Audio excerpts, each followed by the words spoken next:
Hi everyone and welcome to this YouTube channel. In this video, we are going to talk about what is Bitcoin and how does it work. So before starting this video, please like this video, and subscribe to our channel for future updates. Bitcoin is a digital currency that operates free of any central control or the oversight of banks or governments.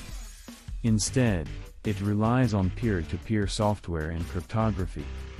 A public ledger records all Bitcoin transactions and copies are held on servers around the world. Anyone with a spare computer can set up one of these servers, known as a node. Consensus on who owns which coins is reached cryptographically across these nodes rather than relying on a central source of trust like a bank. Every transaction is publicly broadcast to the network and shared from node to node. Every 10 minutes or so these transactions are collected together by miners into a group called a block and added permanently to the blockchain. This is the definitive account book of Bitcoin. In much the same way you would keep traditional coins in a physical wallet, virtual currencies are held in digital wallets and can be accessed from client software or a range of online and hardware tools. Bitcoins can currently be subdivided by 7 decimal places. A thousandth of a Bitcoin is known as a milli and 100 millionth of a Bitcoin is known as a Satoshi. In truth, there is no such thing as a Bitcoin or a wallet, just agreement among the network about ownership of a coin. A private key is used to prove ownership of funds to the network when making a transaction. A person could simply memorize their private key and need nothing else to retrieve or spend their virtual cash, a concept which is known as a brain wallet. Can Bitcoin be converted to cash? Bitcoin can be exchanged for cash just like any asset.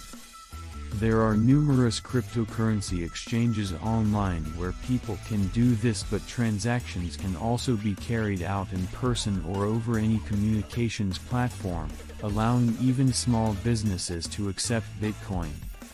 There is no official mechanism built into Bitcoin to convert to another currency. Nothing inherently valuable underpins the Bitcoin network. But this is true for many of the world's most stable national currencies since leaving the gold standard, such as the US dollar and UK pound. What is the purpose of Bitcoin? Bitcoin was created as a way for people to send money over the internet. The digital currency was intended to provide an alternative payment system that would operate free of central control but otherwise be used just like traditional currencies. Are Bitcoin safe? The cryptography behind Bitcoin is based on the SHA-256 algorithm designed by the U.S. National Security Agency. Cracking this is, for all intents and purposes, impossible as there are more possible private keys that would have to be tested, 2,256, than there are atoms in the universe, estimated to be somewhere between 1078 to 1082. There have been several high-profile cases of Bitcoin exchanges being hacked and funds being stolen, but these services invariably stored the digital currency on behalf of customers. What was hacked in these cases was the website and not the Bitcoin network. In theory, if an attacker could control more than half of all the Bitcoin nodes in existence, then they could create a consensus that they owned all Bitcoin, and embed that into the blockchain. But as the number of nodes grows, this becomes less practical. A realistic problem is that Bitcoin operates without any central authority. Because of this, anyone making an error with a transaction on their wallet has no recourse. If you accidentally send Bitcoins to the wrong person or lose your password, there is nobody to turn to. Of course, the eventual arrival of practical quantum computing could break it all. Much cryptography relies on mathematical calculations that are extremely hard for current computers to do, but quantum computers work very differently and may be able to execute them in a fraction of a second. What is Bitcoin mining? Mining is the process that maintains the Bitcoin network and also how new coins are brought into existence. All transactions are publicly broadcast on the network, and miners bundle large collections of transactions together into blocks by completing a cryptographic calculation that's extremely hard to generate but very easy to verify. The first miner to solve the next block broadcasts it to the network, and if proven correct is added to the blockchain. That miner is then rewarded with an amount of newly created Bitcoin. Inherent in the Bitcoin software is a hard limit of 21 million coins. There will never be more than that in existence. The total number of coins will be in circulation by 2140. Roughly every 4 years the software makes it twice as hard to mine Bitcoin by reducing the size of the rewards. When Bitcoin was first launched, it was possible to almost instantaneously mine a coin using even a basic computer.